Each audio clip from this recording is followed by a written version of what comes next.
দেখুন ভাই, চীনদের কৃষি ব্যবস্থাপনা, তারা একই সাথে জমি চাষ করে ফসল রোপণ করে, গাছ ওঠানো এবং অন্য জায়গায় লাগানো, ফুল সংগ্রহ, অত্যাধুনিক পদ্ধতিতে ঘাস কেটে সেগুলো বাজারজাতকরণের ব্যবস্থা, গাছগুলো গুঁড়ো করে সেগুলো দিয়ে কাঠ বানানো এবং পালং শাকের আটি বাঁধা, জমি চাষ করা এবং তাতে যে আগাছা থাকে সেগুলো উল্টিয়ে দেয়া।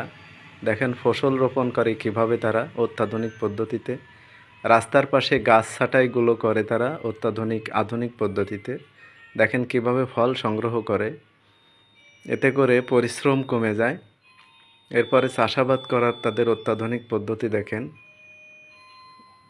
সাথে সাথে মাটি চাষাবাদ করে ঘাসগুলো আটি বাঁধা এবং বাজারজাত করা, আগাছা কেটে সেগুলোকে পশু খাবার তৈরি করে কিভাবে অত্যাধুনিক পদ্ধতিতে, গরুগুলো গাড়িতে উঠিয়ে সেগুলো নামানো এবং গাছের গুঁড়ি অত্যাধুনিক পদ্ধতিতে উঠানো হয়।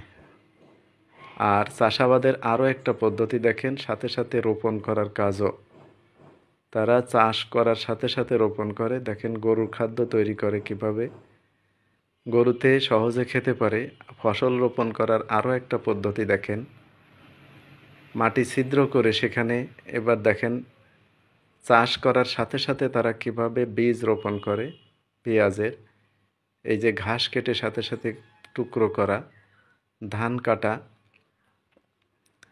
এভাবে তারা ফসল কাটে, এতে তাদের খরচ বাঁচে। দেখেন কিভাবে বস্তার ভিতরে তারা শুকনো খড় ঢোকায়। এবার দেখেন মাটি চাষ করে সাথে সাথে ফসল রোপণ করার উপযোগী তৈরি করা, নষ্ট ফলগুলো কেটে সেগুলোকে সারে পরিণত করে তারা, এগুলো দিয়ে আবার সার তৈরি করবে। এবার দেখেন শুকনো খড় গাড়িতে ওঠানোর অত্যাধুনিক পদ্ধতি, ধান কাটা, দেখেন ধান না এগুলো গম কেটে সেগুলো বস্তার ভিতরে কীভাবে সুন্দর করে ঢোকানো, একজনই পারে, যেখানে আমরা 5 জন কাজ করি। দেখেন কিভাবে তারা কত দ্রুত পেঁয়াজের চারা রোপণ করে যাচ্ছে। তারপরে এবার আরও একটি দেখেন,